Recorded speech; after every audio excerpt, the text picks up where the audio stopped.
Hello, my name is Fraser Simons. This is my channel, Springboard Thought. Today I'm going to be talking about a few more Booker eligible titles, some more DNFs, some more 5 stars. It's a mixed run going through these books, but let's start with a low note, kind of. Let's start with Glory by NoViolet Bulawayo. This book I DNF'd, but I didn't actually rate it because the problem that I have with it is the central conceit of the sort of African animal farm where all the characters have been anthropomorphized into a certain animal, presumably because of their nature, but honestly I didn't get that far enough into it to even ascertain that because I'm hyper fantasic, and so in my mind it was looking like, I don't know, some kind of weird Disney movie thing in there, and they were doing human activities such as drinking tea, adding honey. My brain was just like, how work? How do? So I just, it wasn't anything really against the book. It was just something that I thought I would try, was pretty sure I wasn't gonna like, and I didn't. So I DNF'd it, didn't rate it, and get my news about the book elsewhere where it seems to be fairly glowing in terms of what people are seeing from it. So that's that. The next book is Tell Me How to Be by Neel, Patel, and the narrator for this audiobook is Vikas, and this is adult fiction. It's about a queer man who grows up in a Indian family in which he knows that it's not good to be queer, specifically a gay man, presumably in this one. He has a partner, he lives away from his family, he's very estranged, and ever since then they've been living in separate worlds. He's not been very well mental health wise. He is essentially, it's not really gone into, but it seems like he has substance abuse problems with alcohol in order to cope. He is never his true self. He's always sort of proving one thing or another, not getting attached to other people, replicating bad patterns with his friends, his lovers, stuff like that. He is trying to break into the music industry and hasn't had much success. And what ends up happening, the impetus for the story, is that the mother calls him in order to tell him to come to the house and get whatever he wants because the house is being sold and she's moving back to the United Kingdom, London, I believe, from America. And it alternates chapters between him and the mother's perspective. Each of them have a core central secret to their story that are kind of being teased out, and it's why they act the ways in which they do, usually not very nice to each other and are misunderstood in certain ways. And then there's the tensions of pulling together family into a somewhat toxic dynamic because everybody's sort of performing the roles or performing the social roles that they have invented for their family in order to sort of get by on this holiday and unpack the stuff. But of course things get unearthed as they are packing things up, and each person is telling their story of their past leading up to the present day and alternating more or less timelines. It works really great. I give it 5 stars. I really loved the story, how it came together. I thought it was very nuanced, and it does a really good job of showing just how much damage it did to him to repress aspects of him. But on the flip side, it also gives a lot of perspective from the mother, why and how she does things, how she's kind of misconstrued, and that she had a life before being a mother and what was happening there, and that informs her relationships going forward. So there's a bunch of things at play, and I thought it was just really good. It doesn't overstay its welcome. It makes the points and themes that it attempts to do very well. I had no complaints. The next book that I DNF'd was In Olive Grove and Ends by Moses McKenzie. I got this from NetGalley, so it's corrected proof for one, but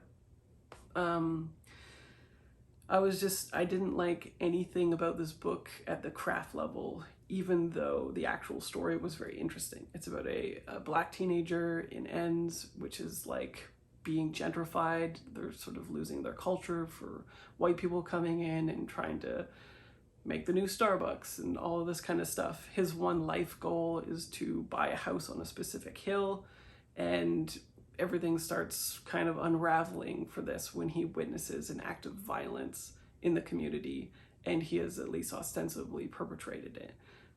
A different one at the very beginning. Like on the first few pages, he mentions that he killed somebody, essentially, or he thinks that he killed somebody. I'm not sure because I DNF'd it.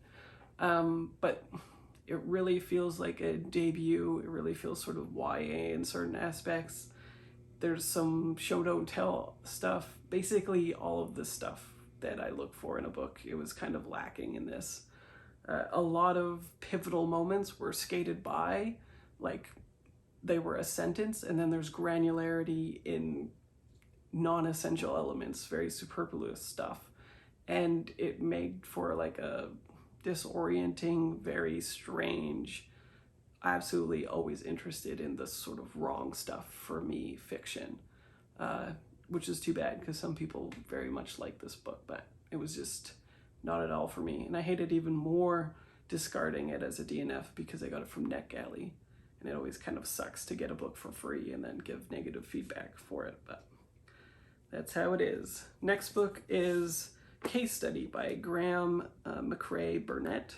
This was a 5-star read in a very surprising way. Whew, so where to begin with this? This is a layered story that's very meta. Feels kind of MFA in some ways. It is about an author who receives a communication from somebody else about a ostensibly real psychiatrist who existed in a certain time, who was very like incendiary, known for bad practices, not actually a psychiatrist, but operating and doing these wild things with people in a sort of hedonistic, burn it all down, weird way, basically. And the author of this story, it seems like it's insinuating that it is the real author Burnet, but in the actual book, it is a different author thing. So you started to begin to see the playfulness of the story. Basically, he's very interested in writing something about the psychiatrist. Somebody solicits him with a story that's really wild about a woman who goes to see this man for treatment, and starts like sort of devolving as she begins to see him. He purports to sort of see people with personality disorders and other mental illness as things that they need to kind of lean into, like not quirks, but not absolutely everything is something that needs to be cured. And some ostensible maladies in this time, I think it's like the 40s or 50s in this book, are more prescribed by society as being bad, and so should be cured, when actually they're just normal symptoms of being in modernity and stuff like that, right? And this woman begins to essentially create an alternate personality in which that she can like sort of deal with her circumstances in a different way, in a sort of like identity crisis way. But he's saying that it is more of a positive change in her that she lean into and take on these different changes to see what her life becomes. And the galvanizing part for her story of why she is even going to this man in the first place is because she had a sister who ostensibly committed suicide by jumping off of a building, or sorry, a bridge. And it is sort of purported that his treatment led to this. And so she's sort of trying to do an entrapment thing, maybe, to the psychiatrist and get a beat on him. But of course, things get more complicated with that. And then additionally, The author who received this story about this woman, who intersperses it into the actual novel, intersperses also a fictional history of this psychiatrist, like sort of is a Bildungsroman type situation, like small boy to getting his degree in a small college, and elucidating those aspects of him. So there's the overall meta story that is occurring throughout it. There's the woman's story, and then there is the psychiatrist story, and it alternates. It's pretty short work. It's quite quick. And it rapidly becomes something more interesting than I thought it would, because I thought it would be mistreating mental illness in ways that I don't really like. But it ends up being about different things than you would expect in a very satisfying way. And the sort of personality matrix that the woman invents in order to become what she wants to become is just utterly compelling. Like she starts being more cultured, more interesting, more dynamic with people instead of shy, reserved, put out or something like that, you know, like she's really trying on a new skin.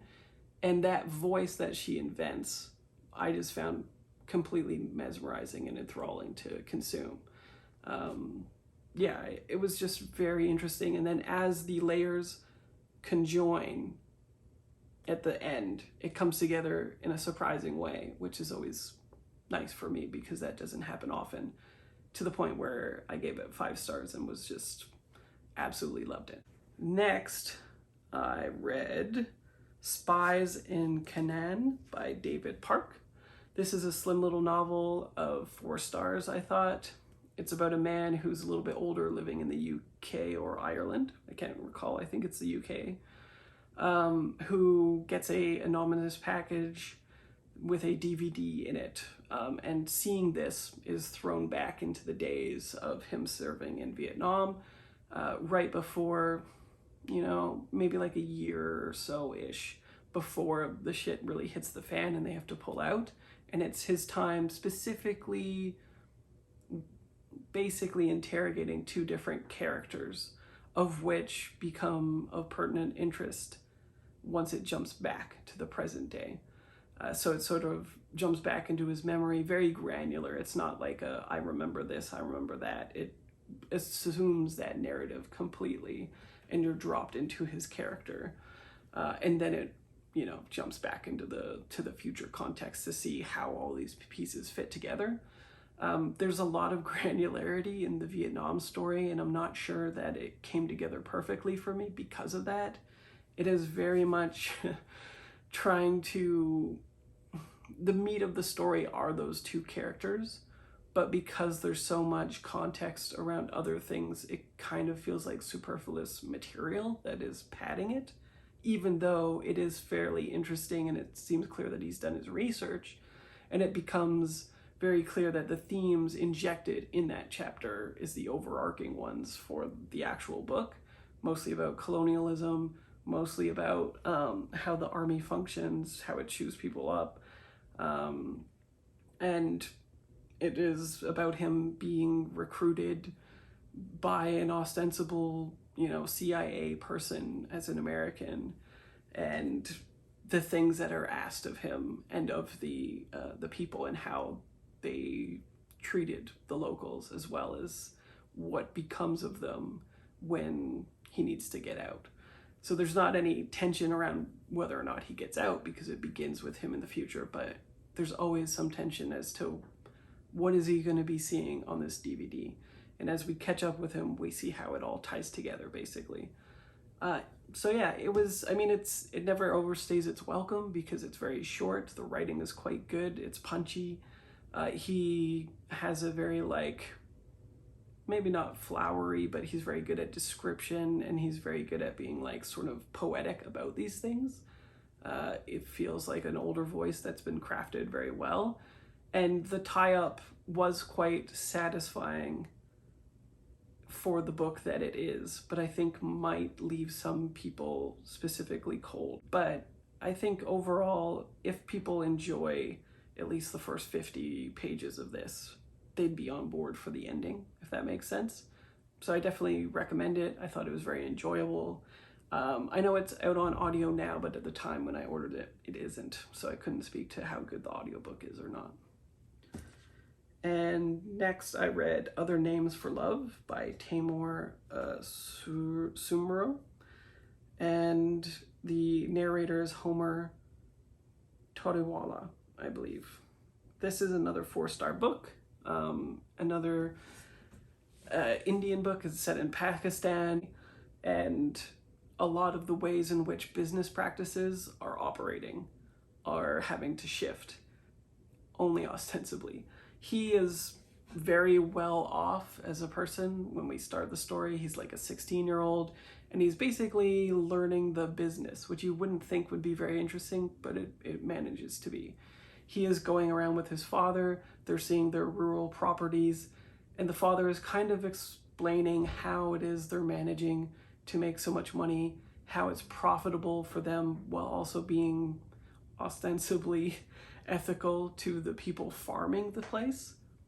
And so it becomes more about the contrast between when he is 16 years old and experiencing this stuff and when he is older and called back to this place. There's a very big juxtaposition, but it is showing how the family sort of didn't keep up, I guess, with the changes in the system, and how they themselves, in trying to game the system, were gamed themselves, and the impact and damage that all of the things that his father was explaining about the property and how he conducts himself and how he does business and how it's profitable and what he wants to expand on, and how the land has been in the family forever. There's a very large juxtaposition with that in the future that just very much worked for me. I thought it was very effective, and it also is sort of metaphorical in terms of him being a queer questioning person, at least, and having to, again, hide different aspects of himself and change different things about himself in order to survive, and feels, again, just like with Tell Me How to Be, he doesn't feel comfortable around his family and has to be somewhere else in order to live his life, basically. And how, is he going to become like his father, or is he going to shirk his father? Is he going to be able to prop the family back up from their now great fall? Stuff like that. I thought it was really effective, and it was, again, just really well realized with a great voice, and it sold me on it. The next book will be Our Country Friends by Gary Shteyngart. By Rob Shapiro is narrating it, who was fantastic. I definitely recommend this on audiobook.